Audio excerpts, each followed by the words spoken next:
Good morning, everyone, and thank you for joining to our third episode of Women in Power.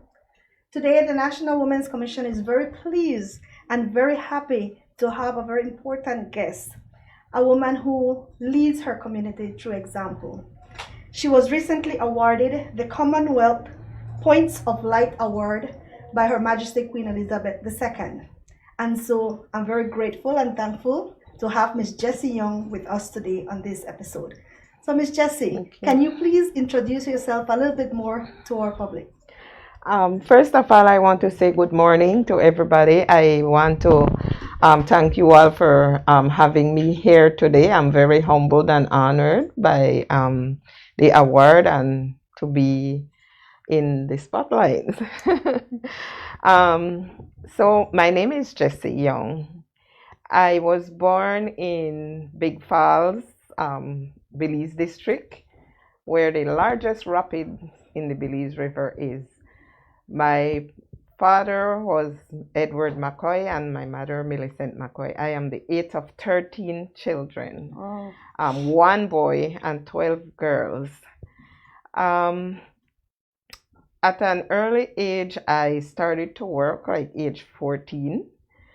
Um, and then we later moved to what we call, it used to be Kakla, mm-hmm.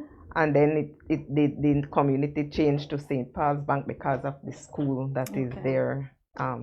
That was there because it's not there anymore. They have amalgamated all the schools, so don't have any more there. Right. So you are the eighth, and there was only one boy One boy there. who So, later moved away from us and went to live in the USA. so you had an interesting childhood. How was what was your childhood about? Tell me a bit about it. Because there were so many of us, um, we didn't have to go anywhere to play. We had enough of us to play with, but we used to go to the farm. So we raised up farming, um, and taking care of our own food supplies. My dad used to work in Hillbank, and my mom was the one who would run the farm, and we would go with her every morning to the farm and evening after school. Mm-hmm. So that was how we were raised. Not many time to idle, um, because that's the devil's workshop. So they always kept us very, very Occupied. busy. Right, right. So tell me, how did you start doing the work that you've been doing for so many years? Okay, I actually I started as I said from the age of 14 as a housekeeper in Big Falls Ranch. And then I later moved on when I met my husband, the late Falet Young, and he was a teacher at the school in St. Paul's Bank. And so I met him at age 17, Mm-hmm. and we got married, and we moved away to he was transferred to the Sun Hill Government School, Okay. Catholic school, sorry. And so we went there, and then I started to teach as a pupil teacher with him. Okay. And then I opened up the first preschool in Biscayne, where I had in my own home 35 children. Mm. And so we taught like for 3 years there, and then he decided to move on. But being the person that I am, I know that I have a purpose, and I don't feel like my purpose was being fulfilled. Mm-hmm. And so I started to explore other options. What is there for me to do? I knew there was something, but I still couldn't find it. Right, right. And so I worked at the Fort George Hotel as an assistant pastry chef. And then when the Biltmore Hotel opened up, I went there as a sous chef for 6 years. Mm-hmm. Um, Knowing that my kids were growing up, I decided to go home to quit the job Mm-hmm. and to start my own little business at home. And Okay. so we did fast food like fried chickens and so on. So help them to go to school to pay their school fees, and then I got involved in while being home, I had more time. Mm-hmm. I got involved in the village council, of which I served 6 terms, which is 18 years. Wow, that's quite. Yes, yes. Wow. And so I decided to resign and give up the opportunity to the younger people Mm-hmm. to serve their community. Um, we had also done with myself and Mrs. Geraldine Joseph, we were able to start the first community preschool in the River Valley area. And today I'm happy to say that we, through the efforts of the community baboon sanctuary, we have a new brand building for our children now to go to school. Okay, great, great.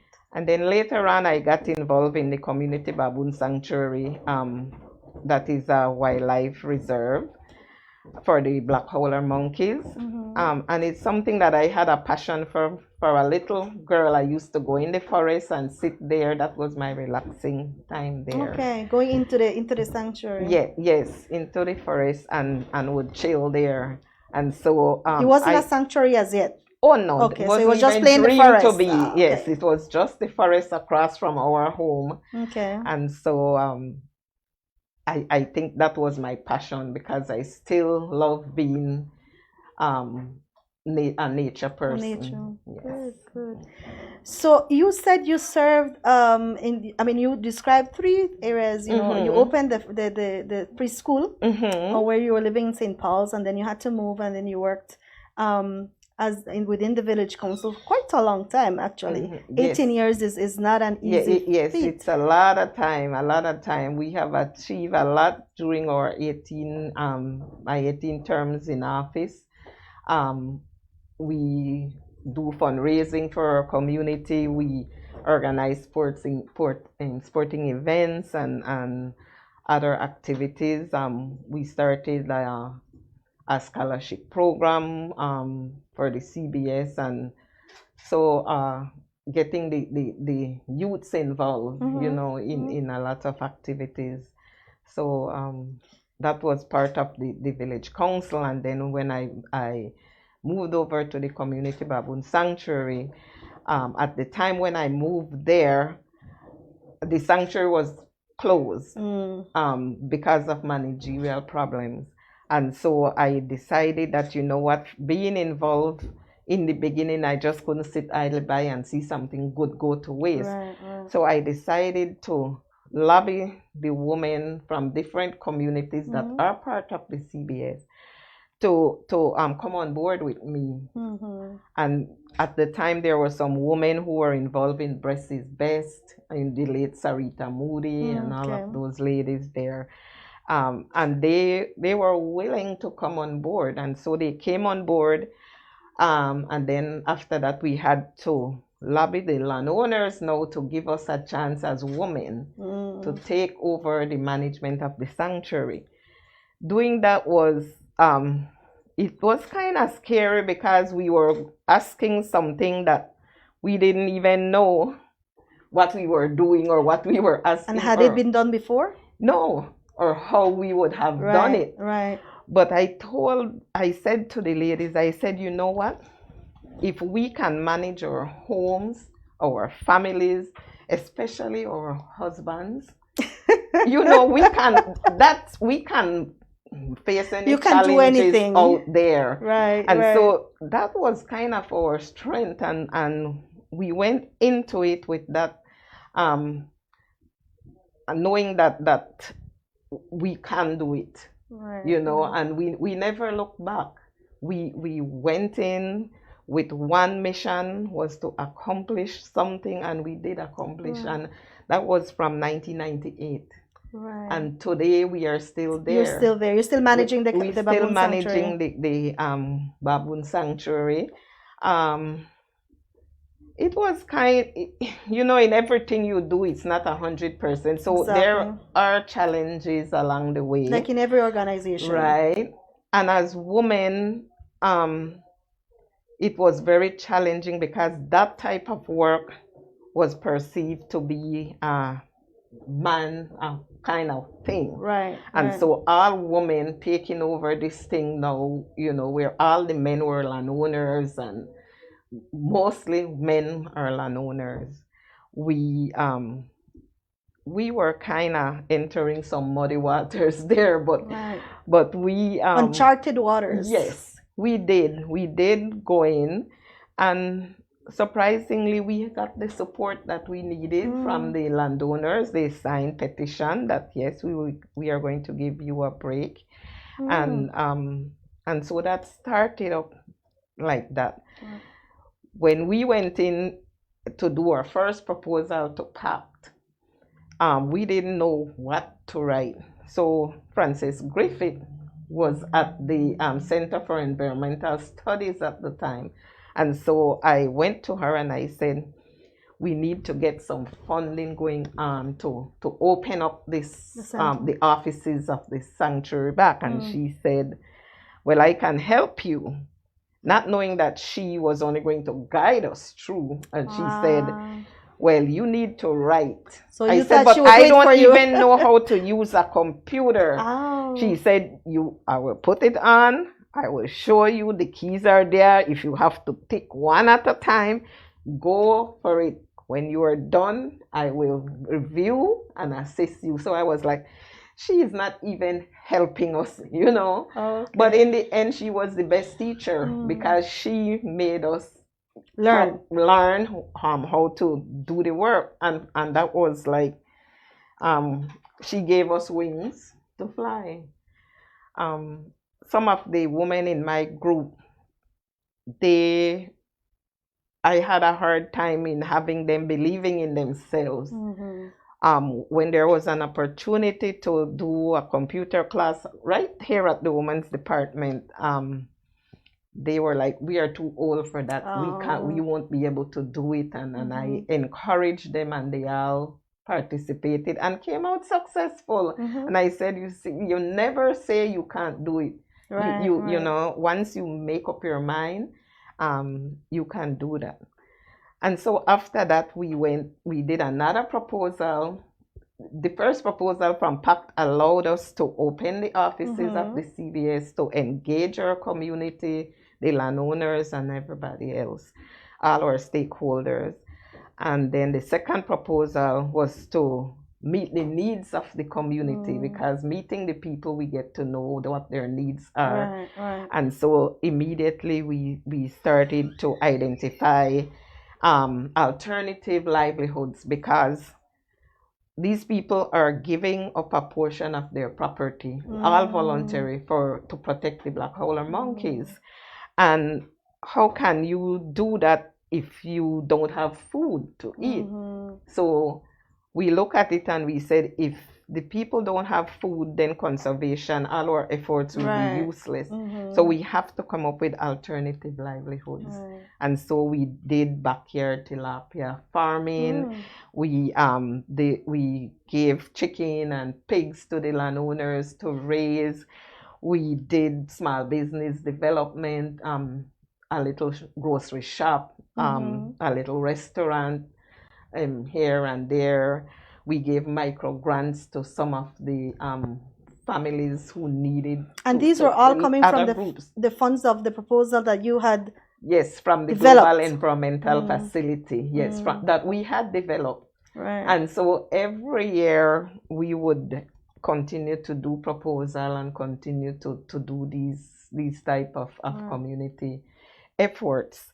We of late we had organized, well, not too late, because it was in 2016 where we did the first Belize River Valley Ecotourism and Commerce Expo.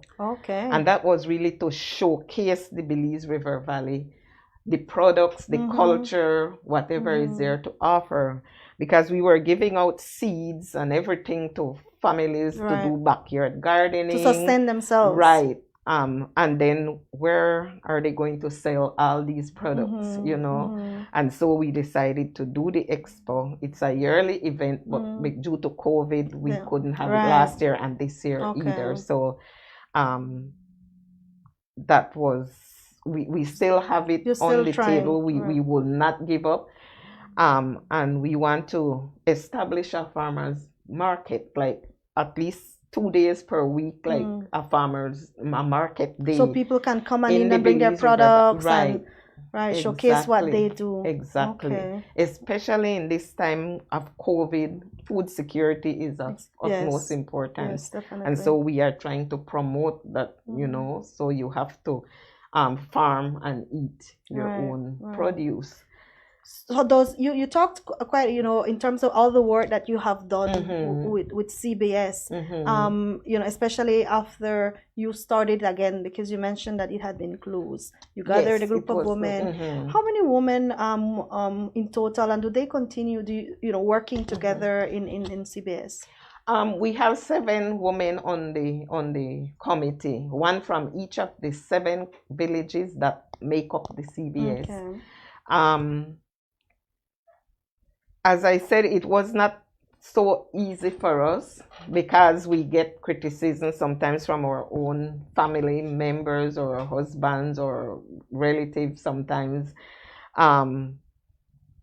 Maybe they think that we go too much, because knowing me, I always want to reach further. So they have this saying in Creole that every pan knock she did it. Every training, every opportunity that comes along, I make sure that I attend and I go, because I needed as an emerging leader that I saw myself then to be able to build my capacity to help others. And so that was how I did it. Unfortunately, one of our members from our women's group was murdered by her husband on her work site. And that kind of gave us more strength, because I was like, we just cannot give up. That's a great loss for us, but I think we should use that to strengthen us to continue the work that we do. So it gave you, it strengthened your commitment to the work that you were doing. The work that we recognizing that, in a way, what she went through and the loss of her life would need to in somehow served as a model to be able to keep on going. Excellent. And so we built on that weakness there. And we knew that this is no time for us to look, because of all the other times we need each other now. That was when you needed And so if we stay together, we believe that we have enough strength to go on, and we continued.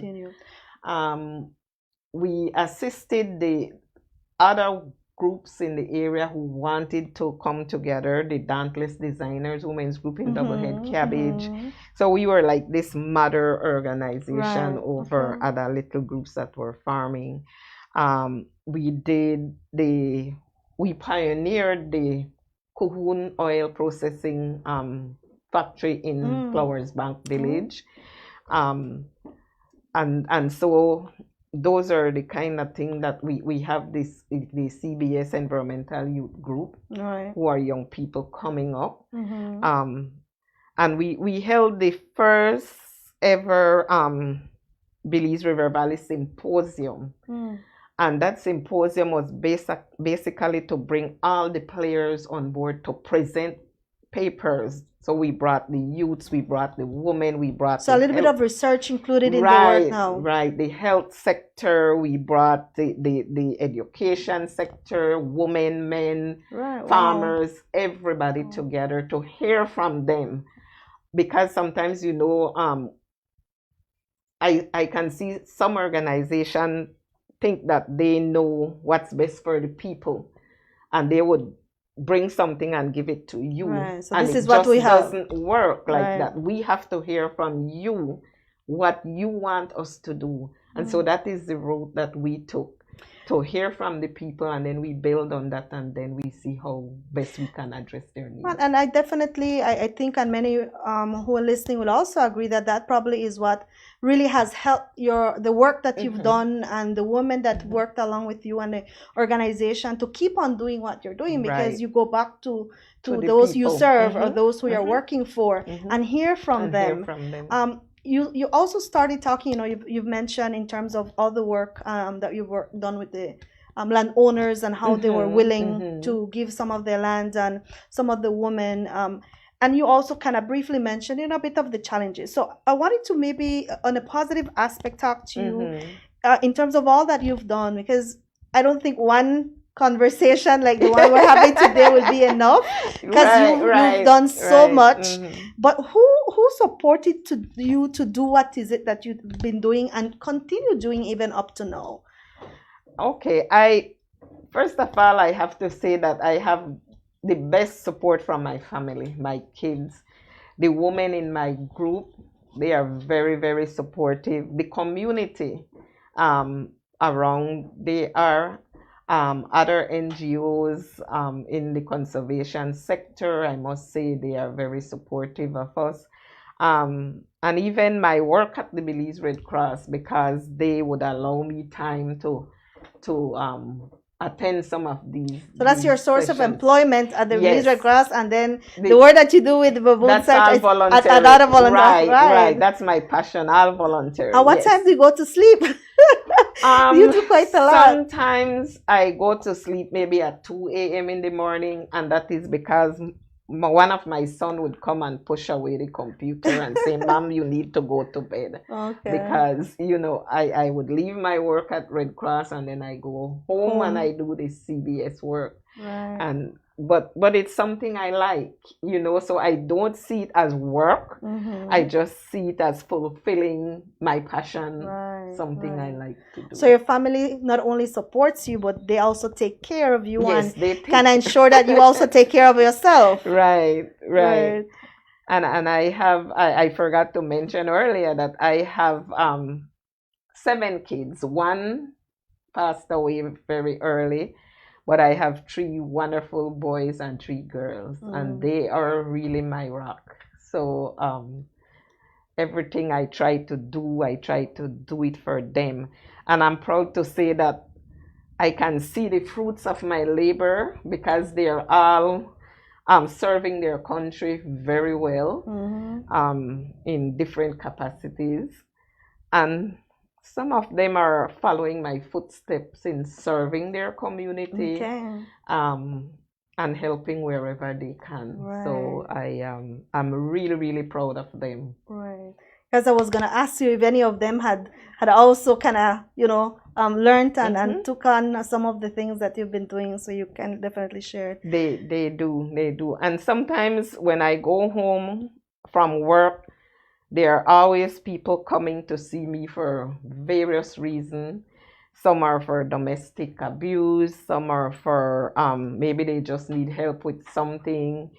Some might need homework, some might need whatever was the case. And then one time one of my daughter posted something and she said, my mom house is also Red Cross, and I said you need to take it down immediately because I don't want people to feel that way. It's really Red Cross, and then we will have more people. Right.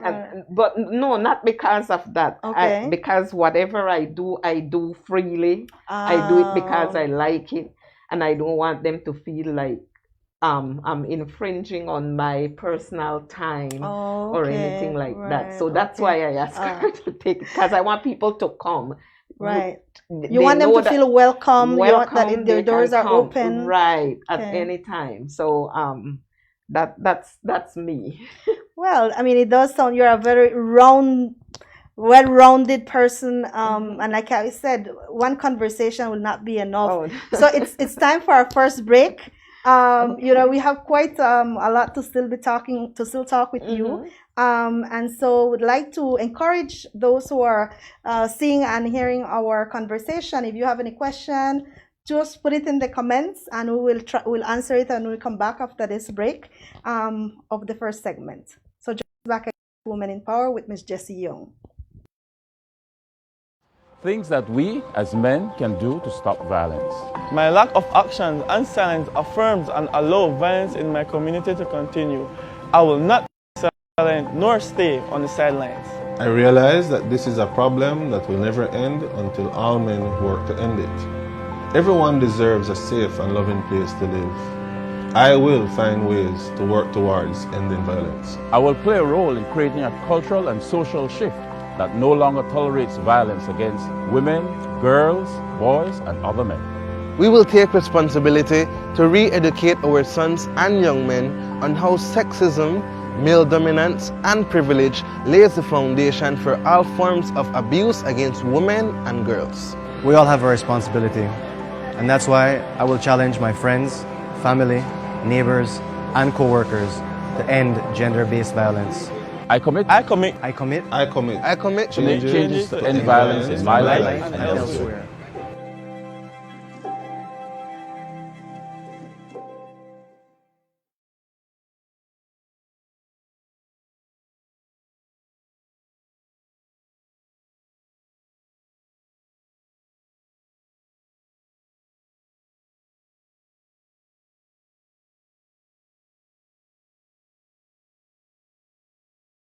Welcome back to the third episode of Women of Power.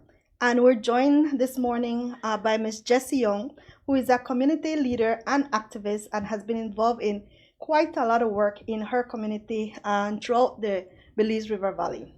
But before we continue, I just wanted to also let you know that today we ask you to join until the very end because we will be premiering one of the most recent ads that we have developed to continue promoting the hotline to support persons who are facing gender-based violence. So that ad will be premiered at the end of our conversation, and it is in partnership with Miss Universe Belize. So join us at the very end.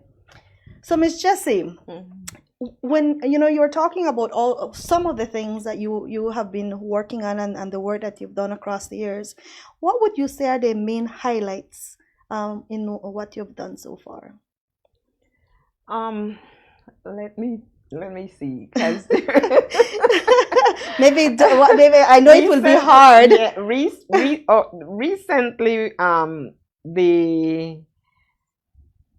the establishment of the school building that the kids now have a place to go to call their own because they used to be in the community center. Oh, okay. That's where classes used to be held. And so I think that is one of the recent highlights. Our scholarship program, seeing the students graduate and go on to higher learning or something, those are like highlights of what we really are trying to accomplish. And the expo, the commerce and ecotourism expo, because it really brings out the community. People would bring out whatever they have, and I think that by creating the enabling environment for them where they can sell and they can put some money in their pockets, right? I can see those things as some of our highlights of the work that we do. Right. And the recognition that we have been receiving now, because in the past, not that we work for the recognition, because we work to make a change. But my mother would always say, what your right hand does, your left hand should not know. And so we have been behind the scenes working. But I'm happy to know that there are people looking in from the outside. And so getting awards like these are really some of our highlights. We have won the Equator Initiative Award in 2017. We got the BTB Award. We also Woman of the Year Award one time from the Women's Department as well, and then the one of recent with the Commonwealth Points of Light Award. Right.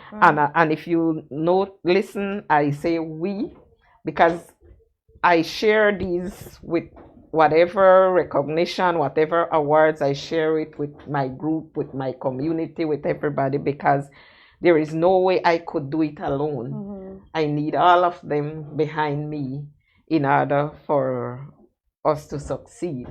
And so I will always say we when I would speak about any recognition or any awards of such. And it is very commendable because, you know, even I remember when meeting you for the first time, I remember the comment that was made was that, you know, once we involve you, we know that we will have quite a lot of support in organizing the event that we were having then. So definitely, you know, it's the recognitions are we're happy that to see it. We're happy that people are recognizing all the work that you and your group do for the country, because one of the reasons we're having these conversations is to really recognize women who have taken so much time and be able to contribute to their development of themselves, but also other women and that of their community. And you know, that, like what you said, you know, those are very powerful interventions. They're powerful relationships that you've developed with these women, and for you and the group of women to have really worked and convince landowners in a time when that was something that was not seen. Right. That really took a lot of power and a lot of strength. So, you know, those awards are just, you know, they're well. I don't think there are other, you know, group in terms of your area who deserve it most, and the women as well.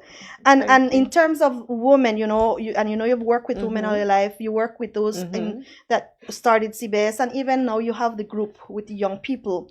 What would you be one advice that you would give women, you know, who might not be sure of how they can contribute to their community? I think it's time for them to step out and just to bring you, because I think that a lot of the women are afraid to step out. They have fear to accept changes. But I think that it's time now for them to find that strength that is within them and to use it, because they must have something either from their parents that they have instilled with them from way back. And I think that sometimes they are too dependent on maybe the other half. And so they would rather sit right there at home, and some of them go through the abuse and everything. But as I say, we know how it feels to be hungry. We know how it feels to not being able to provide for our families. We know how it feels to not being able to go to school to further our education. We know how it feels to be marginalized. We know how it feels to be abused. And so I think that this is time that women start to recognize the strength that they have within, and to step out of that shell that they are in, so that we can be able to create that change that we want to see, the change that is really needed. And so I would want to encourage them to not be afraid, you know, just take the chance, step out there. I did it, and if I can do it, they can also do it. Especially in this time right now, where we are faced with this pandemic, coupled with the floods, the recent flooding that devastated many of our household. I think as women, we need to unite so that we can work for the betterment of our community, for our family. We need to empower ourselves, because when we empower ourselves as women, we empower our families and we empower our community. So I want to encourage you to just step out and bring you, and use that strength that you have within. Thank you, Ms. Jessie. Those are really very strong powerful, encouraging words for women. And I think it ties also very closely to our Women's Month theme. As you know, we started Women's Month yesterday, a month long of activities, and many of which you and your group have also been a part of over the years. And the theme is choose to challenge, and achieving a gender equal world, achieving gender equality in a COVID-19 world. Sorry. And so it's really how do we see that? And I think those words kind of add that to the very first aspect of our theme, which is choosing to challenge. Because then we need to be able to challenge ourselves as well. And I think those words that you said really ring a bell. But you also mentioned the aspect of not being afraid, you know. And I wanted to ask you, were you afraid at any point in time that you were doing all that work? Actually, yes. Venturing into it for the first time, not knowing where we were going, I was afraid of being among the well-educated, the well-experienced. I was afraid of saying the wrong words. I was afraid of not being able to get my message across, to fit in. But along the way, it was kind of rocky, yes, but the support that I received and that we received along the way from our partners in the conservation field at my work, it started to fade away. And then I started to really believe in myself, you know, that you can do it, you know, just do it.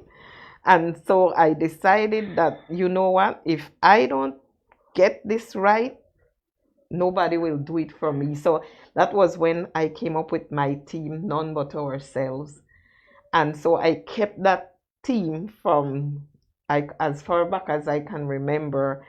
And I always share it with my colleagues, with the women in my groups. And whenever they would feel like something wouldn't work, and I would use that, remember, it's none but ourselves. We can do this. And so that is the motto that I carry with me. So by having that personal theme of none but ourselves, you were able to overcome some of the fears that you were experiencing at the time. Right. So that's a possible way of... and with the help of my colleagues, my partners, and so on, yes, I was able to. What would you say has been your greatest challenge, and how did you overcome that? The part of my greatest challenges would be some of what I shared about my fear. But the challenge is that if we would have been accepted, you know, taking on the management of this sanctuary where there are like 90% male and 10% female, because if, as you may know, that most landowners are male. Yes. There are very few women who own land, and so that was kind of a challenge, but only perceived, you know, because it really worked out well in the end. After we had to actually prove ourselves to them that yes, we can take over the management, yes, we can manage, and then it started to fit right in with that. And then we had because the community baboon sanctuary is the only income operating entity in the area, and I don't like to say this, but sometimes it may be seen as a cash cow, or how you would call it, because Okay. people would come for everything. Oh, you mean by the Right, and communities? it would seem that they think that, oh, they have a lot of money, and which is not the So the case. expectation is The that since it very had money, high, then right, it could have easily been right, shared with right. them. And so that continues to be a challenge for us in the management of the sanctuary. But as I said, we have found ways of going around that and trying to provide other alternatives, to help people to become more self-sustainable, so that is the route that we are taking. Right, right. And I know you talked a little bit about the work that being able to convince the landowners to give land. I'm sure you've worked with men in other spaces as well throughout the years that you've worked. What was that experience like for you, and for the women that you also work with, working with men in general?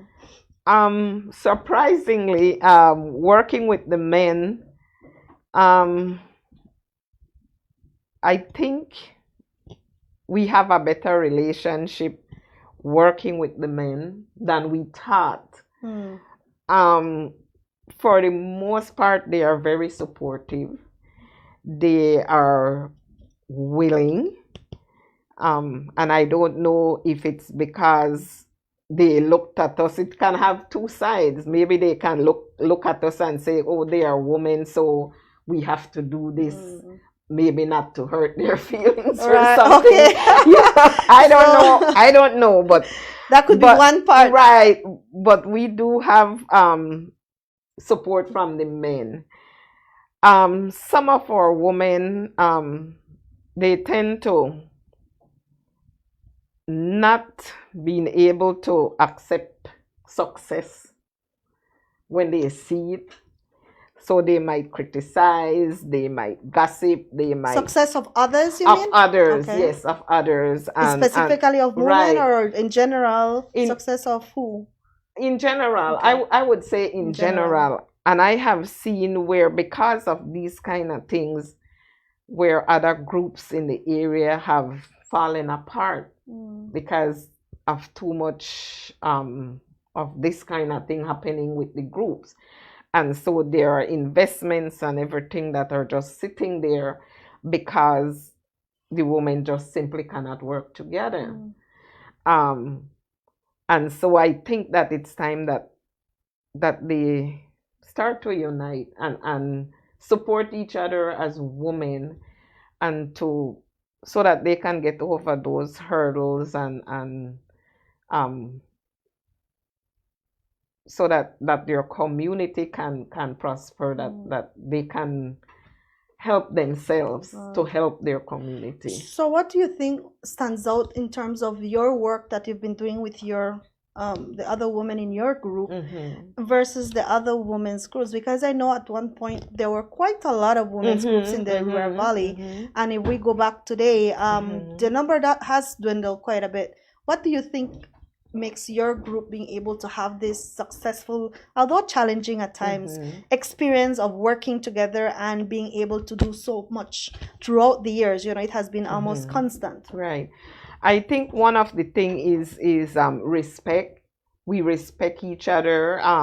We might have our own disagreements, but we learn to respect other people's opinion. We have been approached several times by the other groups to come in and talk to the women. People have approached us and said, I don't know how you do it, how you stay together for so long. And I would tell them the same thing. We need to respect each other. That will go a long way. And so we would try to talk to some of the groups, but they really would want us to take over the group. And that is not the role we want to do, because we want you to be your own leader. We want you to take over your own responsibilities.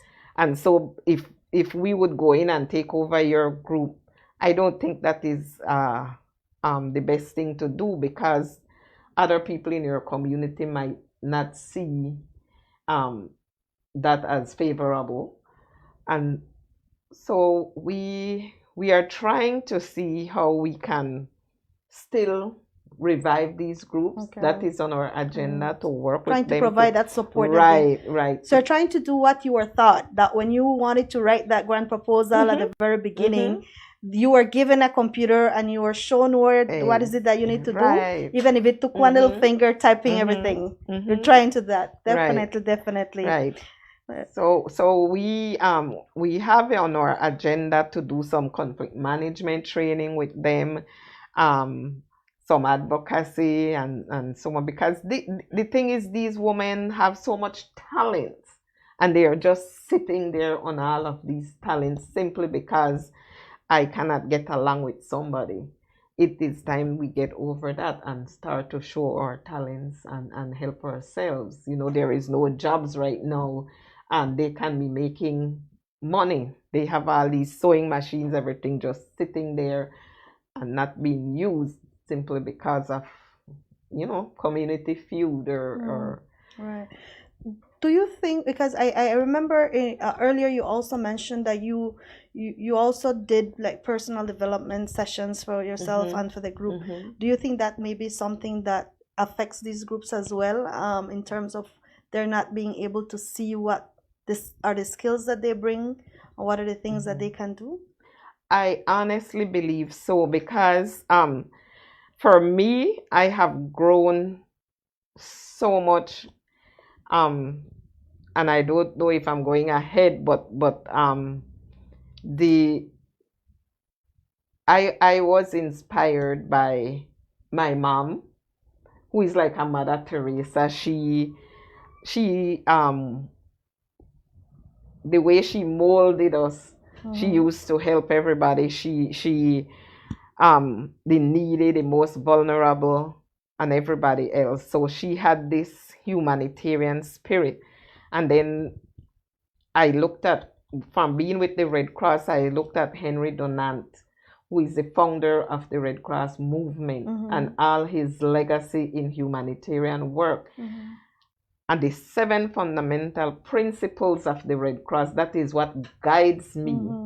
And so I know that I need to try to impart some of these with these communities now. And that is why I feel like it is a good time now for us to go back in. There's a lot of them at home not working anymore. And so maybe that can be a breakthrough by providing some of these trainings to them, to get them up back to where get them back they on would their be. up and running. Right. And with that, we're going to take our second break of this conversation. And again, we remind those who are watching our conversation with Miss Jessie Young to type in your questions if you have any, or just some words that you might want to tell her today as we come back from the second break. Thank you. Every day, women and men in Belize become victims of gender-based violence, which results in emotional, sexual, financial, and physical abuse. Are you gender-based violence and in imminent danger? Don't be afraid. There are ways you can get help. You can call our free emergency numbers at 0800 AWAY OUT, or text or WhatsApp 672-9628, or call 911 to make a report at any time of the day or night. A police officer will assist you.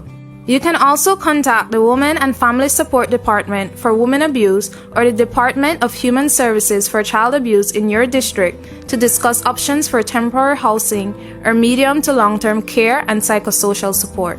You can also go directly to the family or magistrate court and obtain a protection order that restrains the abuser from coming in contact with you, or apply for an occupation and tenancy order that orders the abuser to leave the home for the period of time they see fit. Visiting your nearest hospital or polyclinic for medical attention or further referrals is also something you can do. Together, we can end gender-based violence in Belize. We are here to help you. This message is brought to you by the National Women's Commission with funding from the Engender and Spotlight projects, with support from the Department of Youth Services.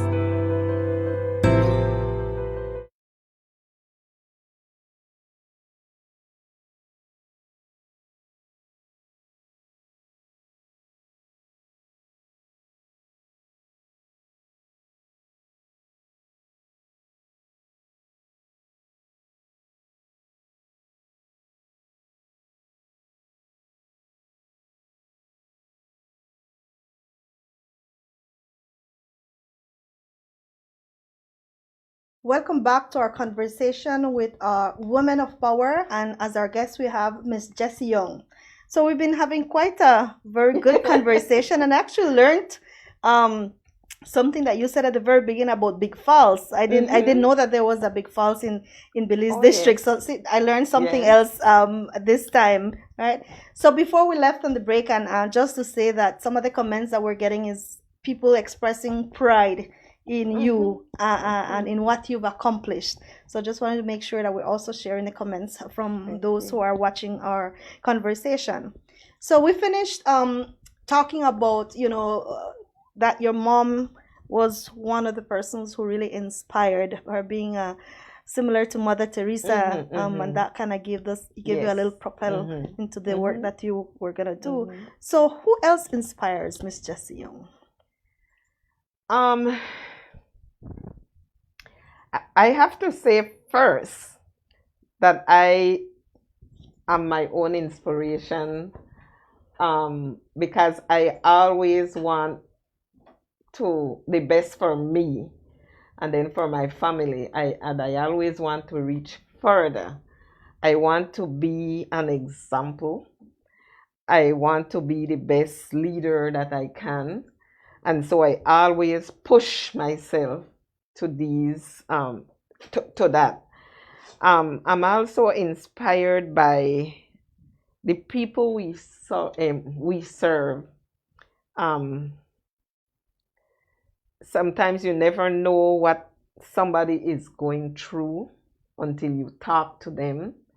And so by having that experience, it really inspired me to want to do more, to want to reach out to them. And sometimes I always say, I wish I had money. I would just take in everybody in one big house and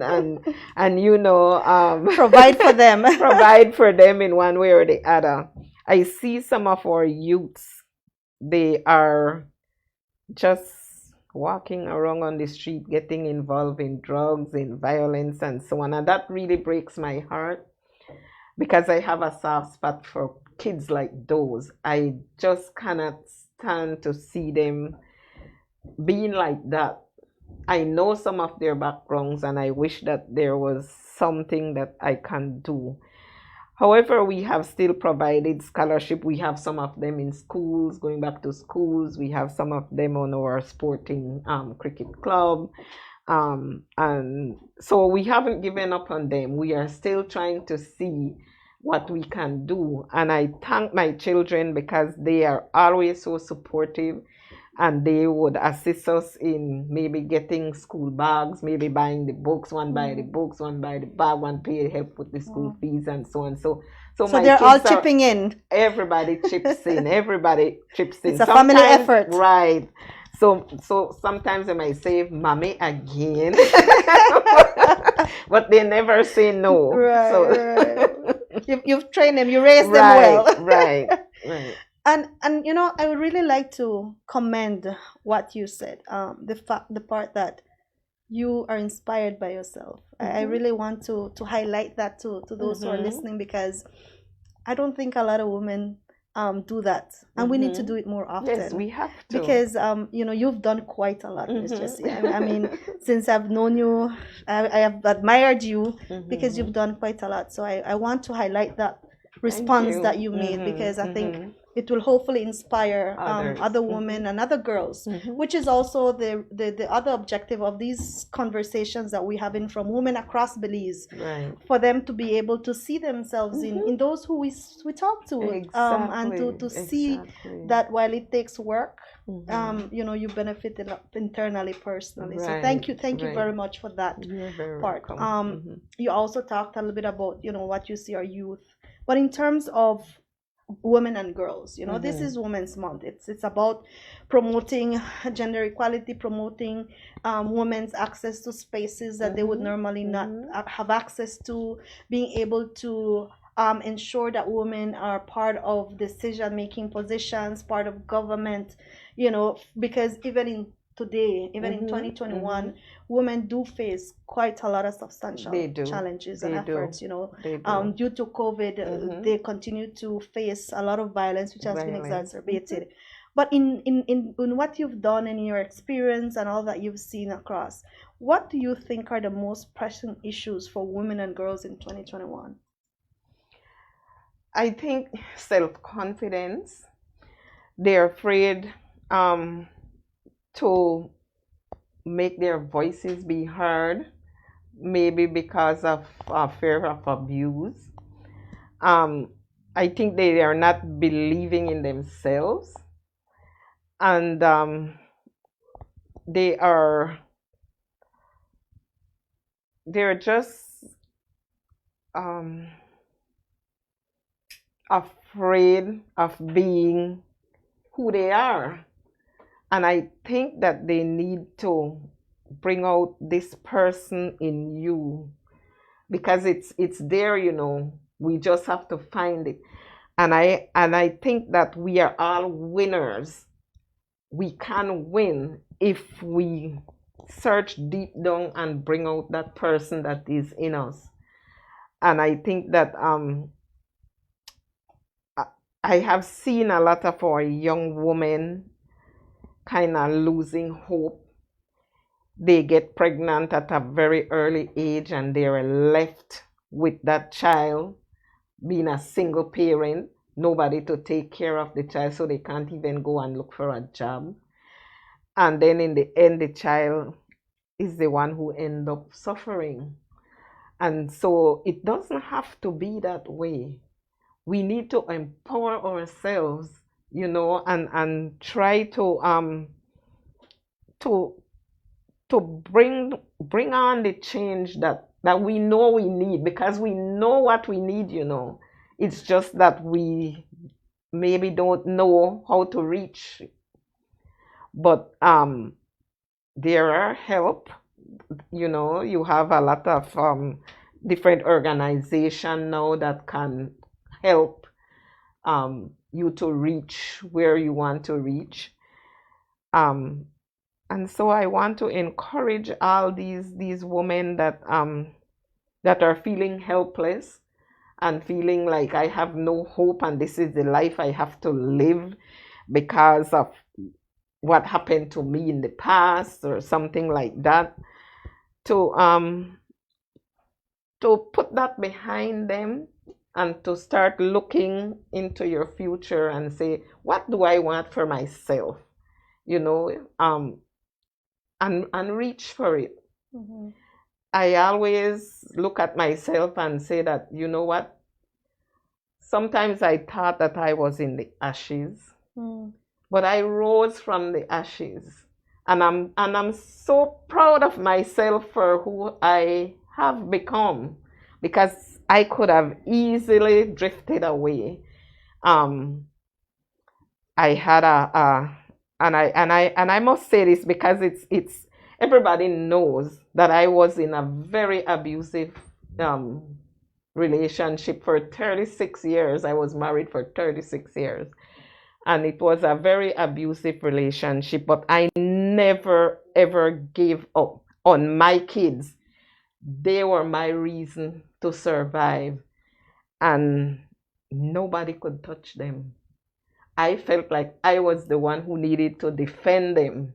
And so I was always there for my kids.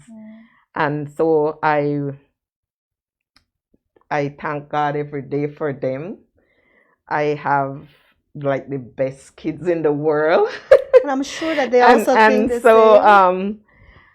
I look back at and I always share my story with other women. And you know, I would share where I came from and where I am today. And so if I can do it, anybody can do it. You just need to believe in yourself. You need that willpower to make that step. You know, and once you make that step, don't look back. Never look back. You just continue go. You will fall, you will tumble over, but you can get up, brush off, and keep going. That is what I did. And that is why I am here today.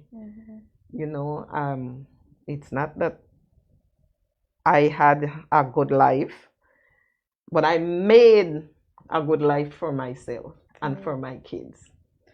Thank you for sharing that part of you with us today, you know, and I hope that those who are listening can also take some of that and find it within themselves, to take it as encouragement and to take it as inner strength to be able to move forward, you know. And I'm sure your kids are also extremely proud of you and the mother that they have. But, you know, what could be some of the things that we can do for them in terms of, you know, because sometimes people need a little bit more. When the work that the commission does, it has to do with equity and equality, because often it's not just providing the things for them. Sometimes they might not be at the stage where they can see the things that for what they really are. What do you think from your experience? I mean, you have quite a lot of experience. You work with so many communities, with so many organizations. What do you think would be some of the things that would be good for, you know, in general, other organizations, you know, to do for persons, for women and girls to be able to advance more and be able to get to that position or that place where they're who they need to be? First of all, we need to create that awareness so that they can make that decision that this is what I want. Because we can take any amount of programs, we can do any amount of interventions, but if they don't see the need at the time, everything will go to waste.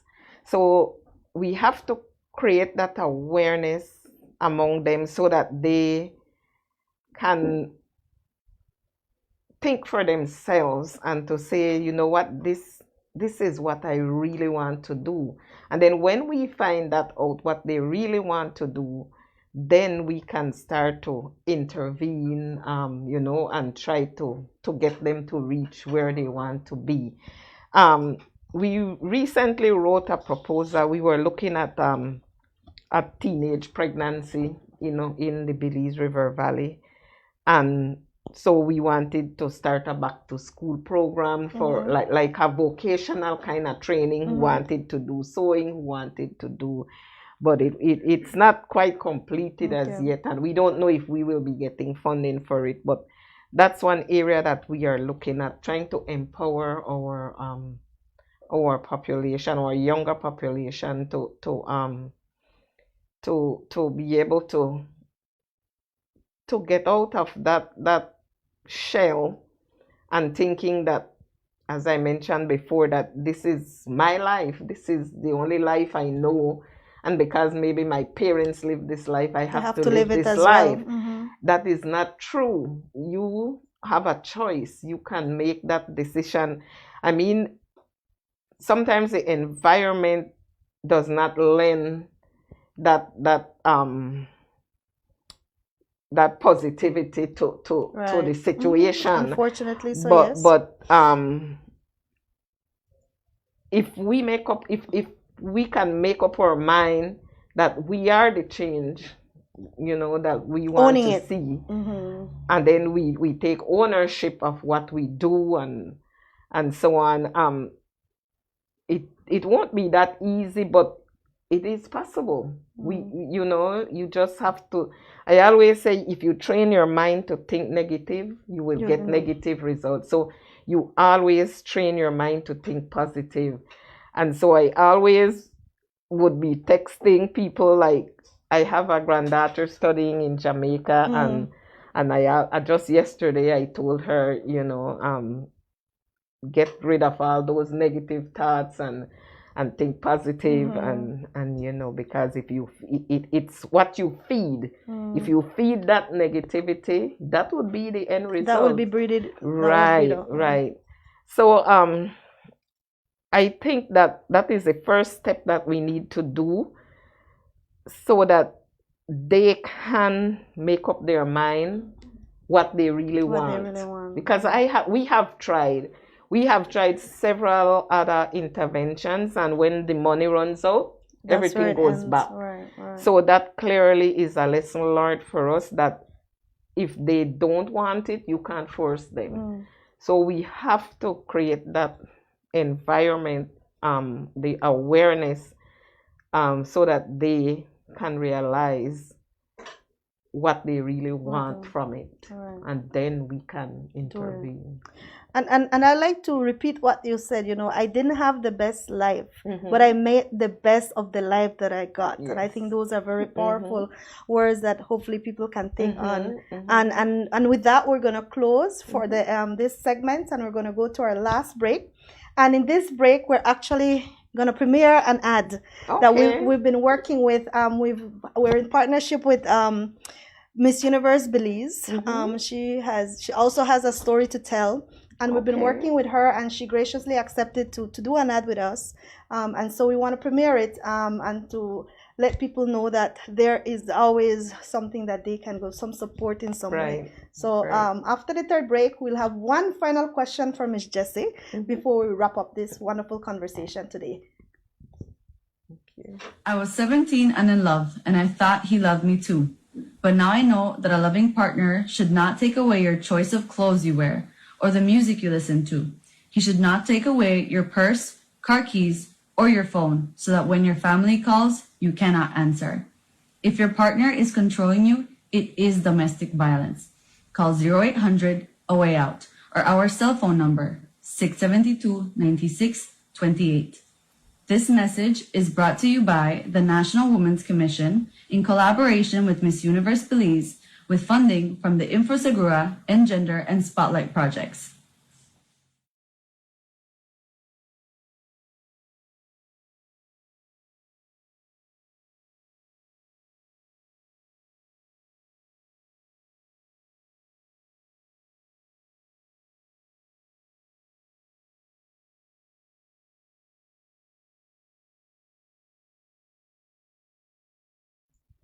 Welcome back to Women of Power, our third episode featuring Miss Jessie Young, who recently got awarded with the Commonwealth Points of Light Award by Her Majesty Queen Elizabeth II. And I say it because we need to make sure that people know that, and we feel proud of that as well.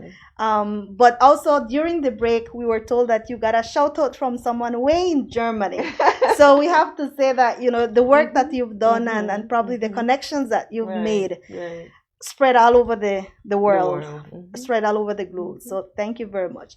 So for this segment, we basically have one more question for you. And we have a bowl of questions, right in there. So we'll ask you to pick one and then tell us what the question is, and then give us your answer.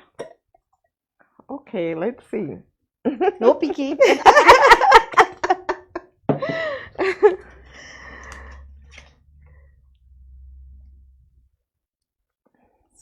Okay. So what is the question? Yes, you can read it. Okay. Who are some of the famous people you follow on social media?